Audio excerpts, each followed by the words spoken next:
So we all know Lamborghini, the car manufacturer that makes some of the most eccentric and best looking cars on the road with the best sounding engines and puts down some of the best lap times. Well, what makes them different from the rest of the competition? What makes them stand out amongst a bunch of other diamonds of supercars that are just wonderful cars?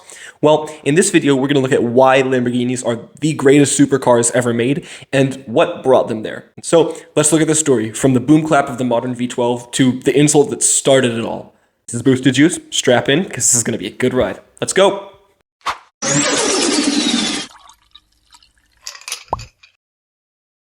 So, how did Lamborghini get its start? Well, there's this guy named Ferruccio Lamborghini from Italy. He was a tractor maker after World War II, and he was pretty stinking successful. And with his success, he treated himself to a new Ferrari 250 GT. Now, a great car overall, looks pretty cool, and is one of the most iconic Ferraris of all time. Nowadays, they go for a lot of money, so if he had held on to that, then maybe, he would be pretty rich if he were to sell it. But I think he made the better choice to scrap it and make his own cars. But that's beside the point. I don't think we need to worry about that right now because, safe to say, he retired probably pretty rich. Anyway, his 250 GT had a couple of problems, especially with the clutch, and he, as an engineer, decided to take it to the guy who created the car, Enzo Ferrari. And, well, Enzo wasn't too pleased with this because, well, what did this tractor maker know about making sports cars? I mean, he designed tractors, farm equipment. They're the most different vehicle from an exotic sports car that you can get. Well, turns out Lamborghini knew a thing or two because he was pretty right. The clutch in that car did have a big problem. Ferrari basically told him, "Not my problem, get out of my sight, I don't really care." And so Lamborghini, taking this to heart, was like, all right, well, if you don't really care, I'm going to make you care, and we're going to start a car company. And so, in 1963, Ferruccio Lamborghini started his company, Lamborghini. Now, as their first car, they released the Lambo 350 GTV, which is a really cool car. It looks awesome, and it carries some design elements that we can still kind of see in modern cars today. Now, this car was made with a V12. This was the car that started it all and started the legendary legacy of the V12 that Lamborghini still carries today. Now, since the 350, let's take a look at some of the other cars that Lamborghini's made. Now, real quick, just so you guys know, we're only going to be looking at their flagship cars, their big V12 supercars. I'll talk about the other cars in a second, but for now, let's just focus on these cars. So, in 1966, Lamborghini released the Miura, which is widely considered to be the first ever supercar. Now, this car is gorgeous, and it has some of the most beautiful styling in the world, in my opinion, and it's quite the classic car. Next up was the Countach.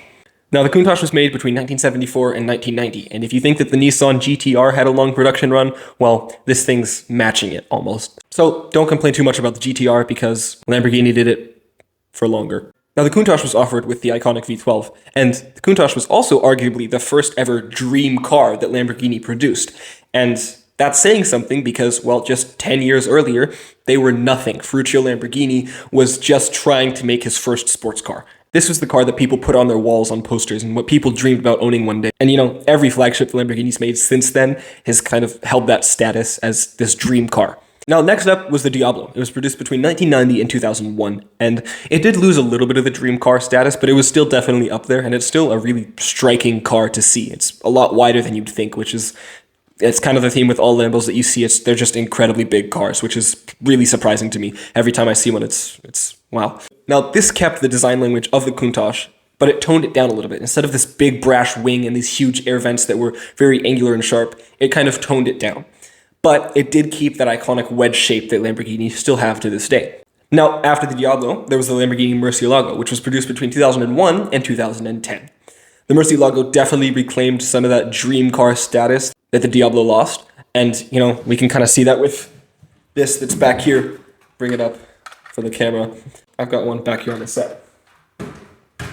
Now, the Murcielago was also incredibly fast and just a wonderful car all around. Its design is beautiful, and I can see these things really starting to skyrocket in value in the next 10 years. And I mean, yeah, their prices are already high, but I think we're going to see them shoot way up in the next couple years anyway.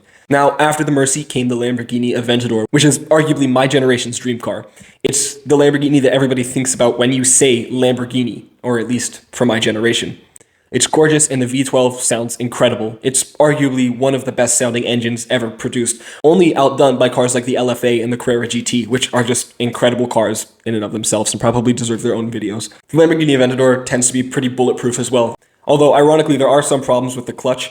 People like the Stradman tend to put big tank tracks on their Lamborghini Aventadors occasionally, and so these cars can stand up to a lot, which is really awesome.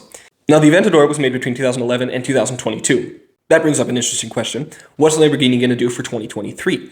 Well, glad you asked, because we have a great answer for that. It's the Lamborghini Revuelto, which is the next generation of V12 car and probably the last real V12 that we're going to see out of Lamborghini, which is kind of unfortunate, but we'll see what the future holds.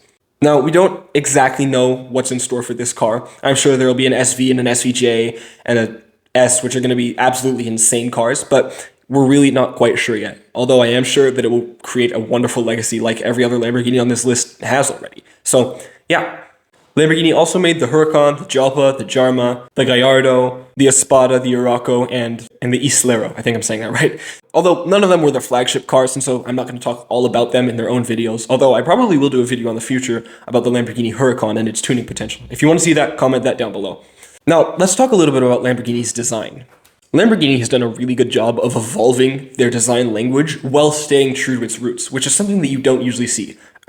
Mustang Mach-E. Their bold and aggressive stance remains pretty much the same across all of the models that we've seen come out yet. Take a look at the Miura and the Aventador. Their roofline is pretty similar. They both have this insane, gorgeous, angular design. It can be found on almost every other Lamborghini. It really screams Lamborghini to you. It doesn't say, I'm a different car. I am Lamborghini. That's what I am. I'm not going to pretend to be something else. Now, another design feature that a lot of Lamborghinis have, and this is exclusively for the flagship cars, is the Lambo scissor doors, which are just awesome. Not only do they look incredible, but they're actually super practical. If you're stuck by a curb, it's super easy to get out of your car and not worry about the door, because those cars are pretty low, and chances are if you're opening it normally, you're going to hit your door on the curb. Now, yes, it is true that newer models have more intricate aerodynamics and just better systems overall and cleaner design, but while doing that, they do stay true to the car's roots. They don't really change that much about the design language, unlike some other car manufacturers. They keep things looking like a Lamborghini. Now, with each of these flagship cars that I've talked about, there's also been a focus on the engine, making sure it performs well and sounds great and just shows out, which it does a great job of doing. I mean, all of these cars sound ridiculous. Now, yeah, in the last 3 or 4 generations, Lamborghini's done a much better job of showcasing this engine, but even with the Countach and the Miura, which the engines of are pretty hideous, if I'm going to be honest, the engines themselves have been wonderful pieces of engineering. So yeah, each new model is a step forward for Lamborghini, but it stays iconic to its design. You can't change it. It's a Lamborghini. And Lamborghini's done a really good job of embracing that insane, brash, outlandish design that a bunch of other cars are kind of getting rid of.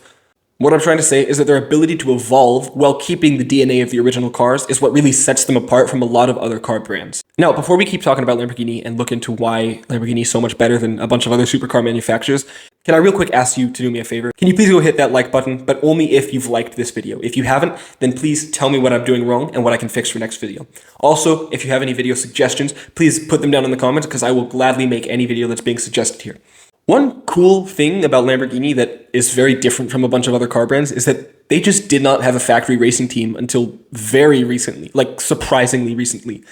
Even though their cars are incredible performance machines, Lamborghini themselves haven't supported racing up until 15 years ago, which is ridiculous to me. Now, yes, there have been teams that would take Lamborghinis and modify them for the track, but those are private owner teams. They weren't officially backed by Lamborghini. That was all out of pocket. Lamborghini's racing division, Squadra Corsa, was formed in 2009. Now, this was a turning point for the brand because Lamborghini decided to commit to racing. Since then, Lamborghini's participated in events in GT4, GT3, and Super Trofeo. And Lamborghini now competes in all sorts of racing events all around the world. And I actually got the opportunity to see a couple Huracans at the Nurburgring when I was there on a campout a couple weeks ago, which was really insane. They were some of the best sounding cars there, and you could just tell that they were incredible. Now, other brands like Porsche and Ferrari definitely had factory-backed race teams throughout all of their history, pretty much. And the fact that Lamborghini managed to hold on without the advertising of racing is just ridiculous to me. I mean, because racing gives a brand a great place to sell cars. If you're going to a race and you see a Ferrari win and you've got enough money to buy one, well, chances are if you're in the market for a new supercar or sports car, you're going to go look at the Ferraris because, oh, well, they're fast, they're winning the races, you know? So the fact that Lamborghini managed to hold on and stay as prominent as they have, that just blows my mind because that wouldn't happen with most other car brands. Basically, they existed out of pure determination to beat Ferrari, which is just the funniest thing to me. Even though they didn't want to beat them on the track, they just wanted to beat them mentally. And from a car perspective, they just wanted to have better cars than Ferrari. So then, what's next for Lamborghini? Well, Lamborghini has committed to introducing hybrid and electric models in the future. Now, in my personal opinion, I think the Huracan's replacement is going to be an all-electric car. I could be completely wrong, but a sidekick to the flagship car, has always been room for experimenting usually. They've had V8s and V10s in them and different design language, and throughout Lamborghini's history, that companion car has just been more of a, well, let's try something out with this type thing. So I think that the Huracan's replacement will probably be one of these hybrid or electric cars that we're talking about. Now, the brand is also actively exploring new manufacturing processes and new materials to see if they can improve the handling and performance of their cars even more. They're also working on energy efficiency, which, I really want to see a carbon neutral V12, because assuming you can make one, it's going to be ridiculous because we're going to be able to see these engines into the future. Lamborghini is also interested in expanding their product line, building off of the success of the Urus. So yeah, all of this is great, but how does it prove that Lamborghini is a better manufacturer? Well, first off, Lamborghini's story is just the funniest thing. Like, Italian guy gets insulted and does the most Italian thing he can think of. Go start a new car company and beat this guy into the ground. Also, their cars are some of the best performing. The Lamborghini Aventador SVJ held the Nurburgring lap record for a while, which is ridiculous. It's competing with other supercar manufacturers and just outright beating them on the track, which is great for them. And Lamborghinis also arguably sound the best, have the best styling, and are just the coolest cars overall. They're also incredibly exclusive. I do car spotting, and if you go watch on my Instagram, I see less Lamborghinis than probably any other supercar manufacturer. I see a fair bit of Ferraris, and even though Lamborghini as a company isn't as restrictive with their cars as Ferrari is, they're still very exclusive. And when you see one, you know that you're in for a treat, because they're just special cars. So yeah, overall, I think that Lamborghini is the best supercar manufacturer, bar none. Their cars are awesome, and not to mention gorgeous, and I think that they belong on the road, on the racetrack, and in our hearts. Anyway, that's been this video. Thank you guys so much for watching. This has been Boosted Juice. Catch you next time.